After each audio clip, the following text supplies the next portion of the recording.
Bueno, acá estamos entrando de vuelta. Esperen que estoy admitiendo gente.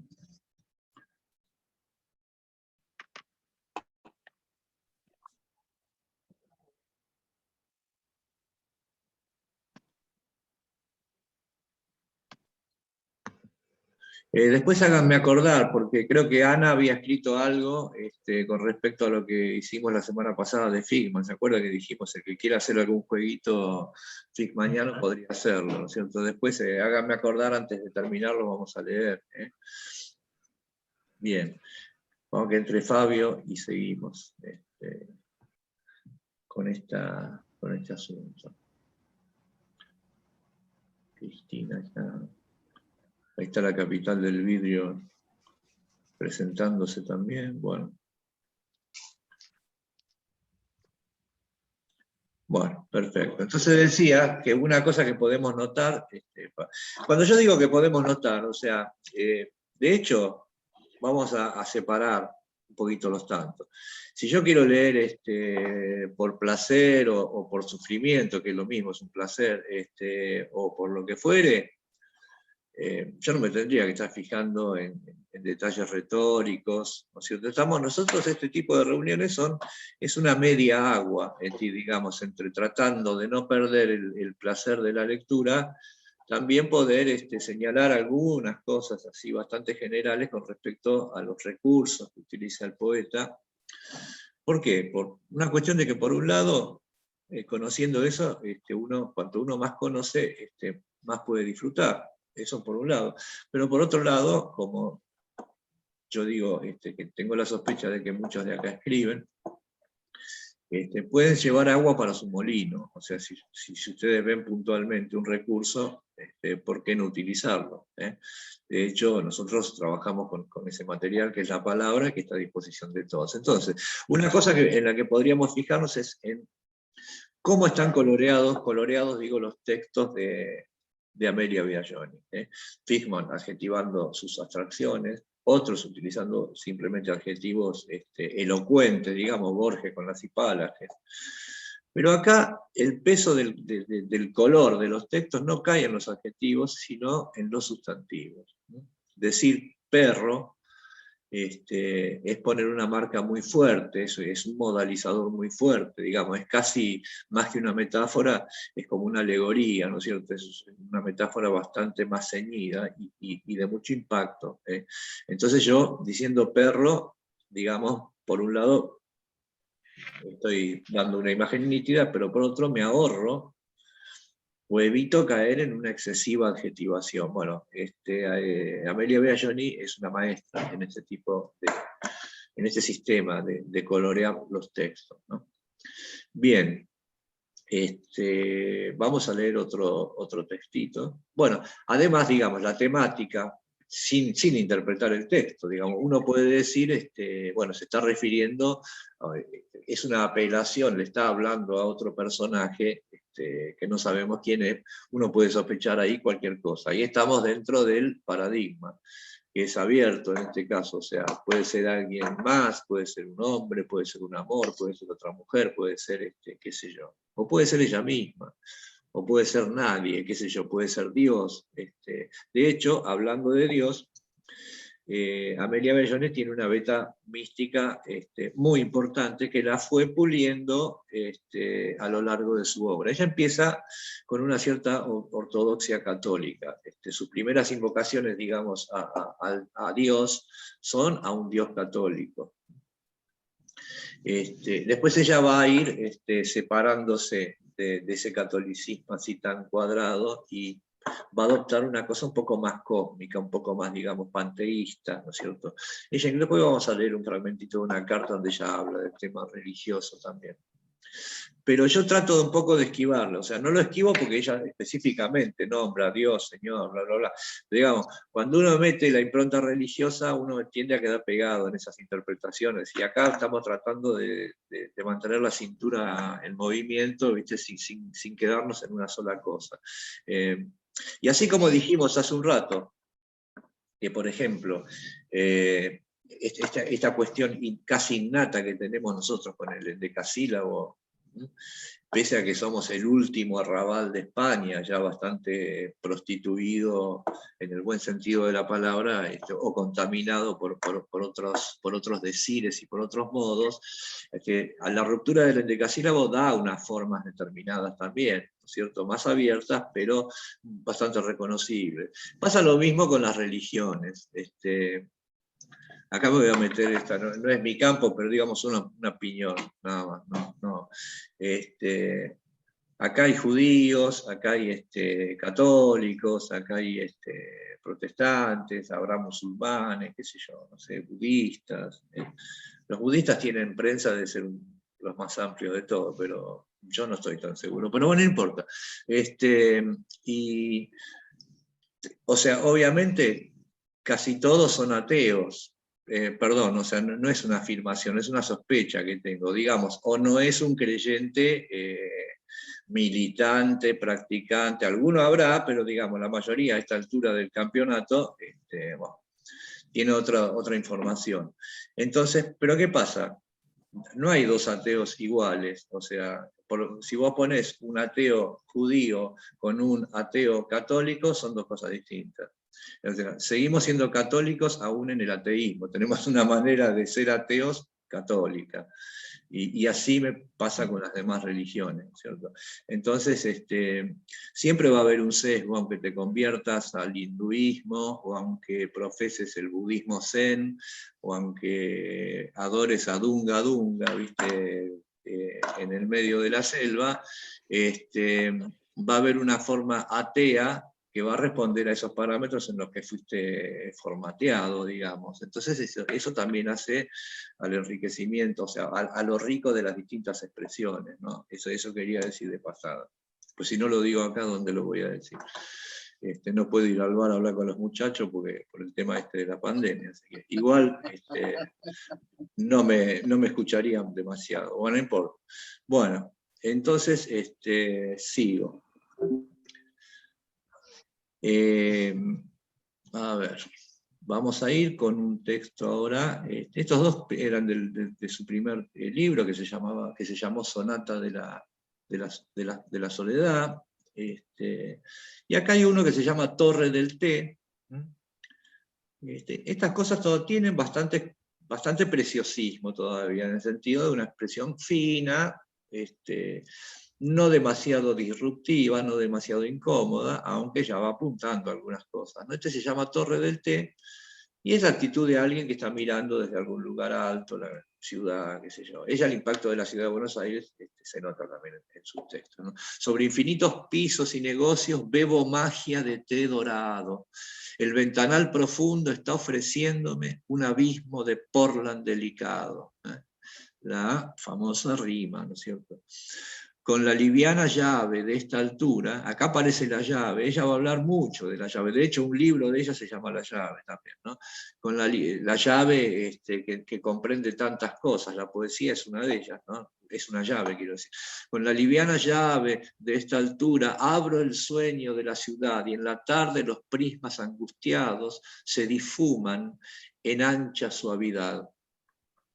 Quizás son voladoras estas torres, donde milagros se aposentan entre palomas, torres donde viven los que de la ternura se alimentan. En el río, que acaso es lento beso, meso un barquito y Dios el día de una calle o del rastro de mis ojos, alzo la miniatura de un tranvía. Esto está muy bien. Desde esa mirada, desde un último piso, alzo la miniatura de un tranvía. Cómo relativiza las imágenes, ¿no? Perdón, que me distraigo y se me va. Acá está. Y a ti te olvido, hombre diminuto. A ver a qué les hace acordar esto. Y a ti te olvido, hombre diminuto, como un terroncito de fe, porque temo que te arroje mi mano al misterio de mi taza de té. Eso está muy bien, o sea, mejor a vos, no pienso en vos, porque a ver si todavía te termino tirando al hombre diminuto. ¿Se acuerdan del hombre pequeñito de Alfonsina Storni, no? Ahí está.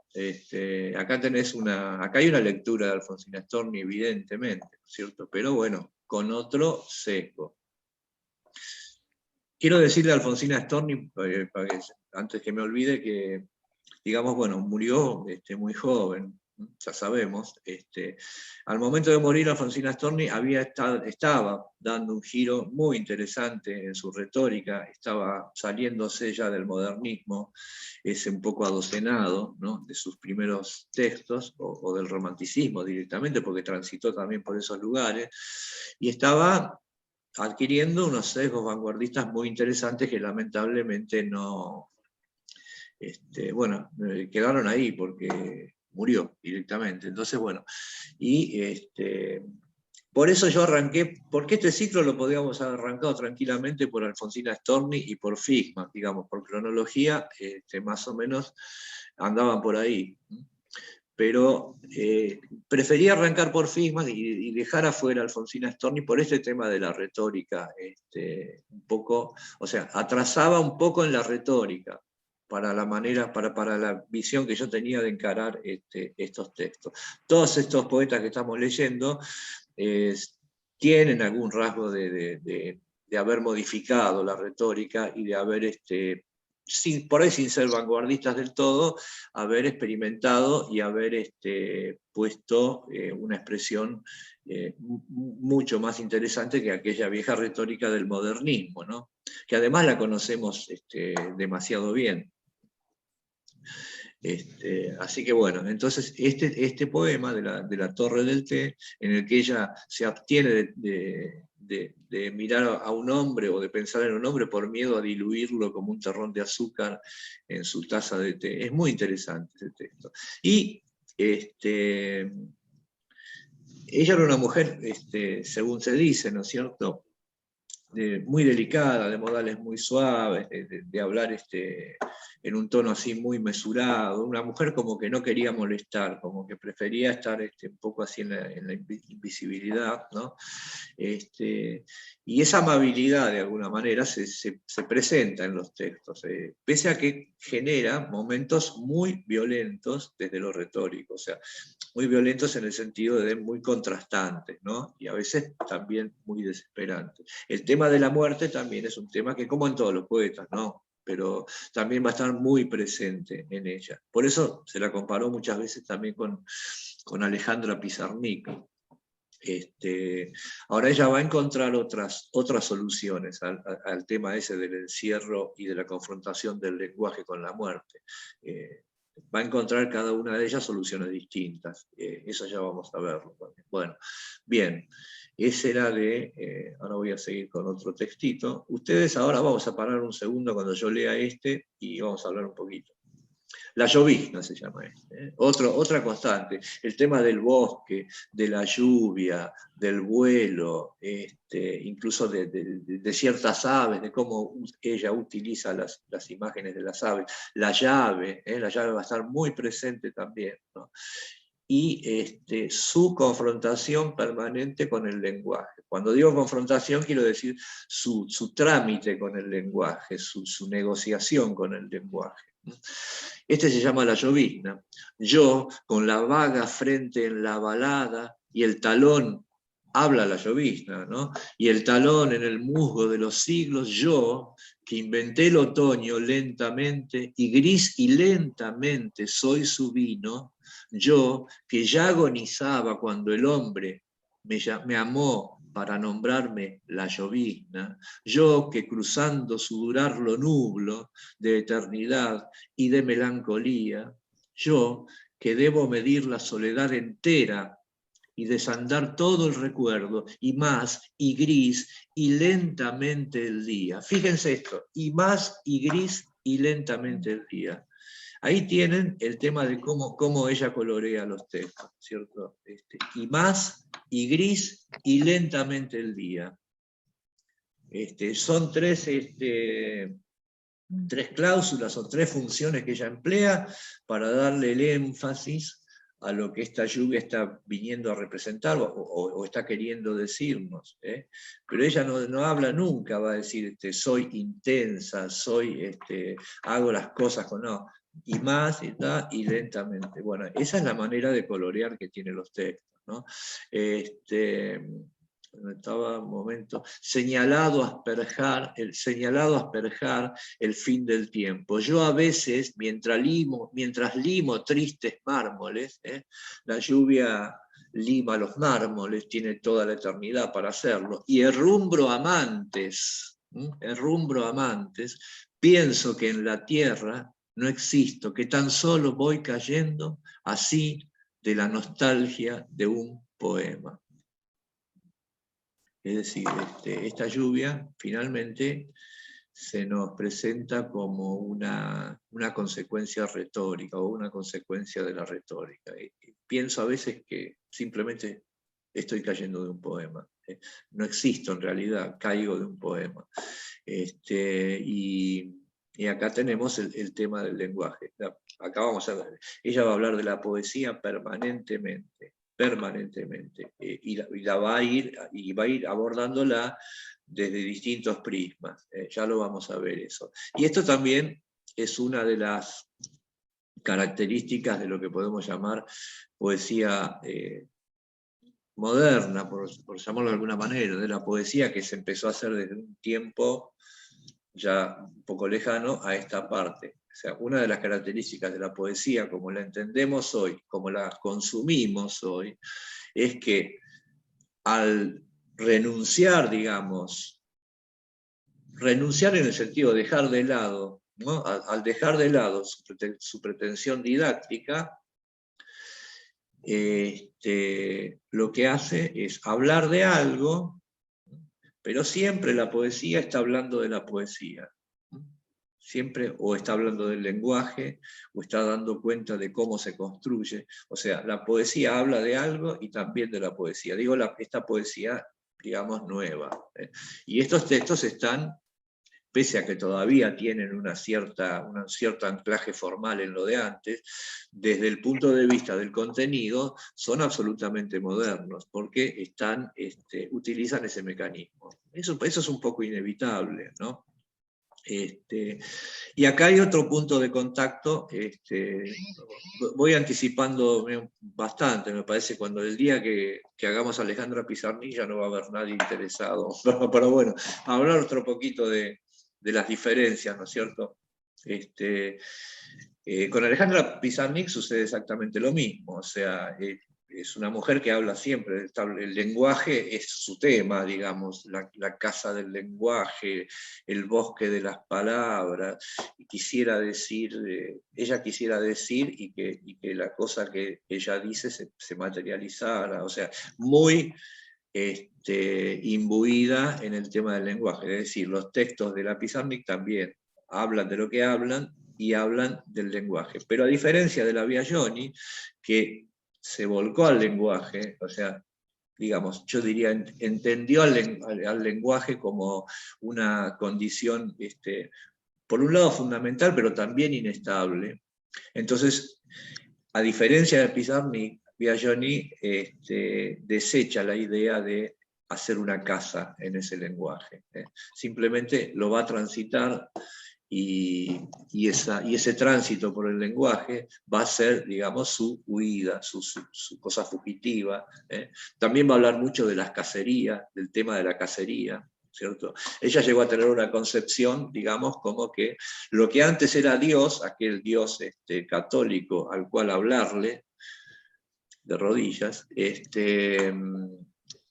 va a ser reemplazada o desplazada por una imagen de un movimiento cósmico, podríamos decir así, o un movimiento general, en el que todo era devorar y ser devorado, ¿no? El devorador que es devorado, y así en una simultaneidad o en una cadena infinita. Por eso no tuvo ese rescate, digamos, de no caer en la trampa del lenguaje, o sea, que puede ser una trampa perfectamente. Me extiendo un poco más, ahora volvemos. Si ustedes vuelvan a traerme de vuelta o córtenme directamente la cuestión, digo, pero por ejemplo, un tipo como Paul Celan, cuya lengua materna, el alemán, era a la vez la lengua de sus asesinos, ¿no es cierto?, de los nazis y y de los que habían exterminado a su familia, fue un tipo que, bueno, se terminó suicidando también, ¿no? Pero eso ya es otra cuestión. Pero quiero decir, él llegó a un suicidio también verbal, o sea, no simplemente se suicidó. Fue un tipo que cayó de alguna manera en la trampa del lenguaje. Y el lenguaje es implacable. El lenguaje es implacable. Donde vos empezás a mover las palabras, si no tenés un ancla en otro lugar, te vas muy lejos. Te vas hacia una cosa que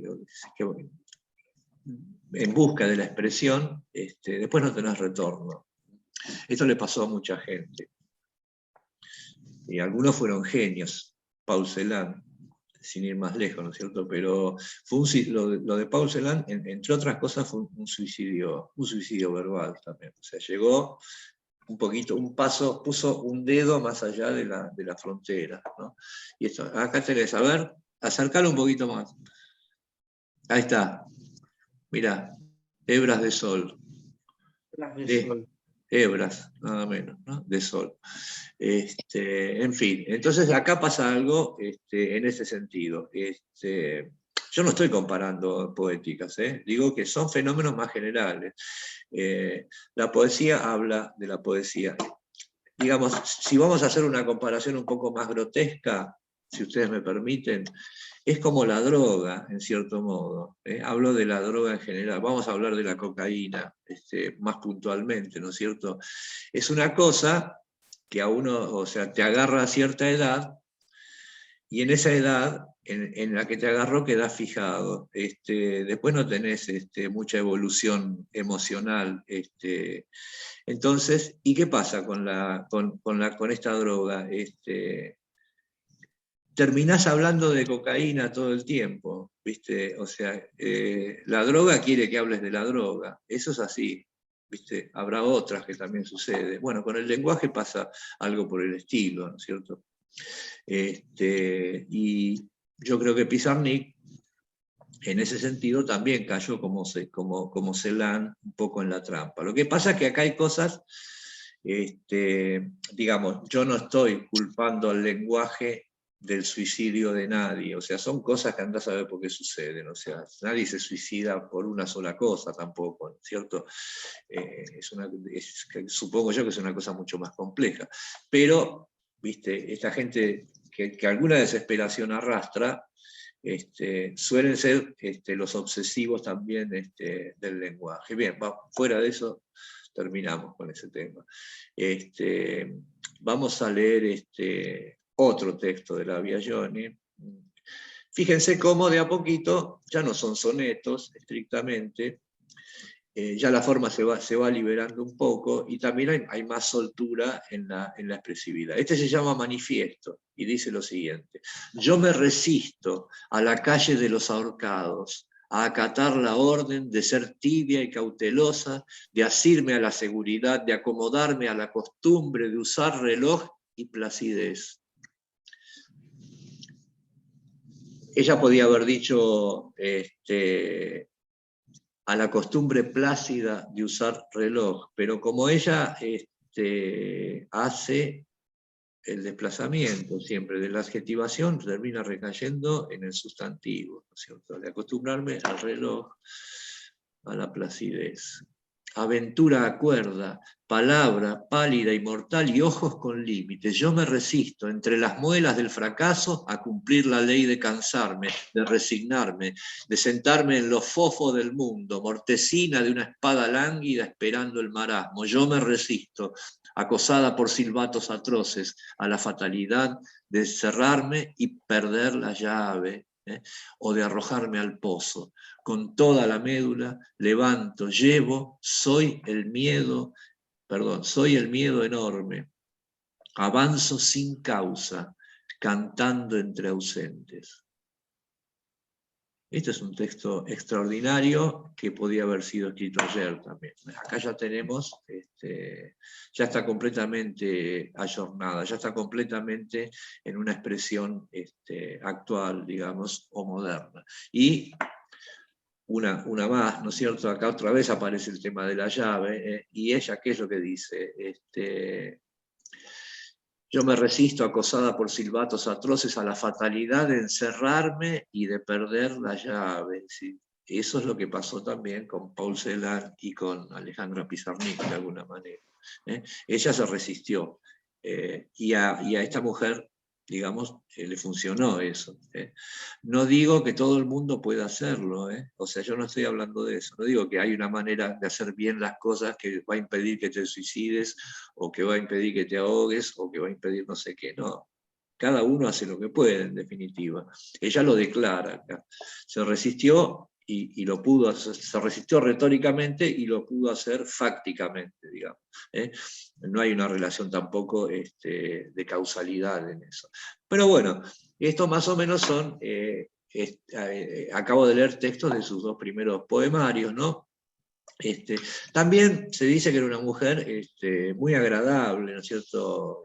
Casi tenue. Ustedes habrán visto, no hay muchas fotos, andan circulando dos, ahí está, andan circulando 2 o 3 fotos, unos pelitos ahí muy lacios, se la ve muy lánguida, muy casi transparente, ¿no es cierto? Es un color de pelo medio, que no se sabía, un champán desvanecido, una cosa así, y muy delicada. Y dice que tenía mucho sentido del humor también. Ella, ahora les voy a leer un par de textitos que no están acá porque son más bien anecdóticos, que es un dicho, no sé, a ver, dice que un chiste que ella hacía era el siguiente, decía: a marido regalado no se le mira al príncipe, lo cual está muy bien. Eso.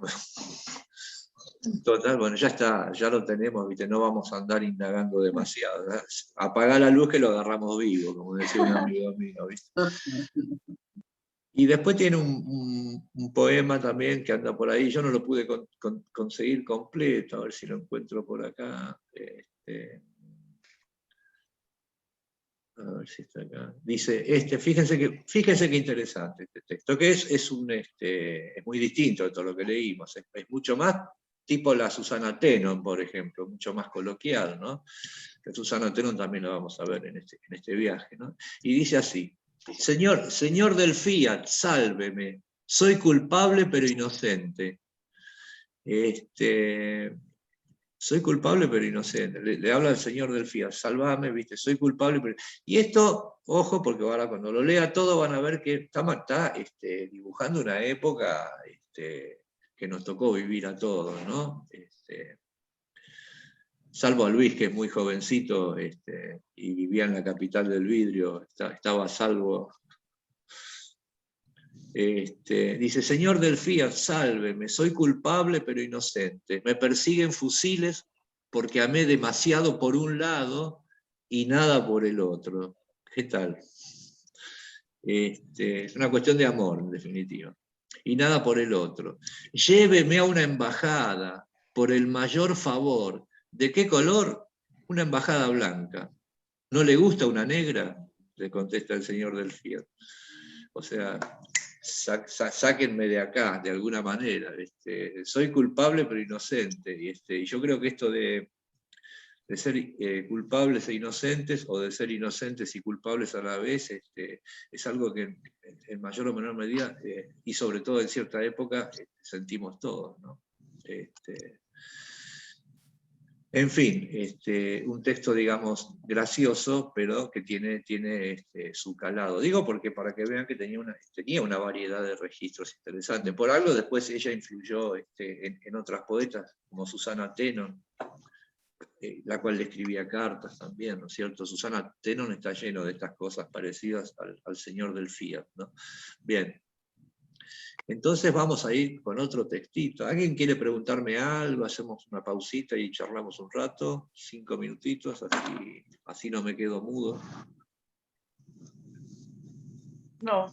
Isaías, tengo acá una cosa muy breve, si me dejan leerla, si me lo permiten, de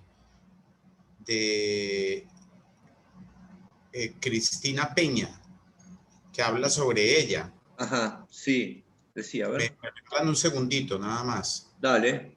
Amelia siempre estaba al costadito como una mariposa. Me llamó la atención, sí, pero lo que me hizo descubrirla No fue verla personalmente, fue la lectura de su libro Las Cacerías en 1977, un año después de su publicación. Increíble que esa señora sexagenaria, toda suavecita y modosita, sea la autora de un libro con una fuerza juvenil tan desafiante. Me quedé fascinada. Ahí nos hicimos amigas. Amelia Biagioni no era nada de lo esperable. Había una especie de gran contraposición entre su voz arrolladora y esa presencia leve de la vida cotidiana. Me asombraba el combo de misterio y potencia. Era todo lo contrario al autobombo. Amelia te hacía visitas telefónicas. Cuando te llamaba, salvo que te tuvieras que ir, sabías que el mundo se paraba por 45 minutos. Era una persona muy solitaria y vivía sola, pero le encantaba hablar por teléfono. Hablaba de lo que había leído y de lo que estaba leyendo. Hacía reflexiones desde un lugar diferente. Conversaba mucho con el que fue el gran amor de su vida, Augusto Roa Bastos. Vivieron juntos 2 años, terminaron siendo amigos hasta la muerte de ella. Creo que no hubo una presencia tan fuerte en su vida amorosa como la del escritor paraguayo. Nadie más pudo romper esa intimidad constante. Bien, claro, bueno, está bien. Bueno, ahí la pinta más o menos, viste, como lo que veníamos diciendo, y es verdad. Ella tuvo un asunto con, sí, se dice que tuvo un asunto con Roa Bastos, incluso era una mujer también que iba a cuidar a los enfermos, ¿viste? Estaba para todo servicio, era muy predispuesta, iba a cuidar enfermos, incluso Roa Bastos estaba acá parando en el Bauen, que es un hotel acá en la calle Callao, en aquella época, que bueno, el Bauen no sé ahora qué pasa, pero en una época era un hotel, qué sé yo. Y entonces ella a Roa Bastos lo molestaba el ascensor, el ruido del ascensor, ¿viste cómo son los escritores? Entonces ella se encargó de hablar con el gerente, con no sé quién, no sé si qué hicieron, después se aceitaron el ascensor, lo que pasó, ¿viste? La cuestión es que Roa Bastos pudo estar en paz, ¿viste? Yo no sé si fue el gran amor de su vida y qué tipo de relación específicamente tuve. Roa Bastos, bueno, habría que algún día... Pareja 2 años, vivieron juntos. Sí, sí. Roa Bastos tenía, sí. Sí, puede ser, sí. Haremos un especial de Roa Bastos algún día. Tenía lo suyo el muchacho. Gran escritor. Ustedes saben que El trueno entre las hojas, que es la película esa famosa de Isabel Sarli y Armando Bo, es un cuento de Roa Bastos, y el guión de esa película lo escribió Roa Bastos. Cuando se tuvo que exiliar acá, se hizo guionista. Así que bueno, en fin. Pero bueno, esta es Amelia Biagioni, claro. Y ella decía, por ejemplo, era amiga también de Alejandra Pizarnik, que eran mucho más joven que ella, y de Olga Orozco, también más joven. Entonces ella decía que Alejandra Pizarnik era la dolorosa, la Orozco era la hechicera, y ella la Biagioni era la cósmica. Ese chiste tenía. Está bien, sí, claro, que Alejandra Pizarnik era la dolorosa, y cuán dolorosa que era, ¿no? Y también Olga Orozco era la hechicera. Olga Orozco la dejamos afuera, no caben todos tampoco, ¿no? Hubiera sido interesante también hacer algo de ella. Pero Olga Orozco tiene, digamos, a mí me interesa mucho más la poética de Biagioni que la de Olga Orozco, realmente. O sea, me parece Olga Orozco, que es una gran manejadora de las palabras, por supuesto, es una excelente poeta, no vamos a decir una cosa por otra, pero digamos, sus armados a mí realmente no me terminan no los termino de asimilar, ¿no es cierto? Me parece que recurre mucho más a los tópicos, a las cosas, a figuras armadas, no sé. La siento un poco lejana, quiero decir. Pero bueno, estamos todos acá, son todos grandes poetas. Bueno, vamos con otro textito de la... Isaías, vos en un momento te referiste a la metáfora y a la alegoría. ¿Vos podrías caracterizar un poco a cada... Sí, bueno, más o menos. hago cuestión con eso, sí, ¿no? Mirá, arrancando de que, bueno, son figuras de desplazamiento, son comparaciones, básicamente, ¿no es cierto? En la escuela primaria, metáfora, comparación, comparación o metáfora, decía. Igual no son exactamente lo mismo, era una definición bastante miserable, la de la señorita Nelly, pero bueno, no importa. Una metáfora, o sea, una metáfora, digamos, el referente de una metáfora es mucho más abierto. Una metáfora es una propuesta a la que le caben varios trajes distintos. Digamos, si yo te digo, no sé, el perro gris que acaba de usar, es una metáfora, obviamente, no había ningún perro gris ni nada por el estilo. Entonces yo lo puedo referir a la llovizna, pero ya me empiezo a correr, porque no solamente a la llovizna, sino a la melancolía que me produce la llovizna. Y me puedo seguir corriendo y decir, bueno, no solo la melancolía, sino hasta el dolor que me produce la llovizna, el perro me muerde, qué sé yo. Y más que eso, la angustia, la desesperación, el sentirme, viste, solo a merced de un animal, eso es una metáfora, o sea, es una propuesta que va abriendo sentidos varios. En cambio, una alegoría tiene un solo sentido. Digamos, ¿cómo podríamos decir? Una alegoría podría ser, en el poema de Quevedo, de la mariposa, el del túnel, ya habla de una mariposa, o sea, la mariposa como alegoría, o sea, como significante, o sea, cuyo significante único, digamos, es la juventud, es el amante joven, o el amante a secas, ¿no es cierto? Entonces tiene no hay dos interpretaciones, hay una sola. O las alegorías famosas de, qué sé yo, de la fuerza, un león en un escudo es una alegoría, tiene un solo significado. Esa sería más o menos por ahí va. ¿Viste? Entonces, bueno, vamos a seguir. Y bueno, pero además, ya que hiciste la pregunta, insisto, hermano, insisto, no, quiero decir una cosa más, digamos, todo poema, sobre todo desde la concepción más moderna de la poesía, ¿no es cierto? Un poema en sí, considerado como se lo considera hoy, como un artefacto, como si fuera una escultura, un objeto, ¿no? Un artilugio hecho de palabras, ya un poema en sí es una metáfora. O sea, ya es un desplazamiento hacia otro lugar. O sea, el objeto poema es metafórico, está corrido. Por eso también decíamos que siempre hablaba de una cosa, pero también de otra. Cuando decimos habla de una cosa, pero también de otra. Bueno, habla, a ver, pobre mi perro Julito, que es tan chiquito y es tan buenito. Ese es mi poema, ¿no? Eso no hay mucho que espigar de ahí, ¿no?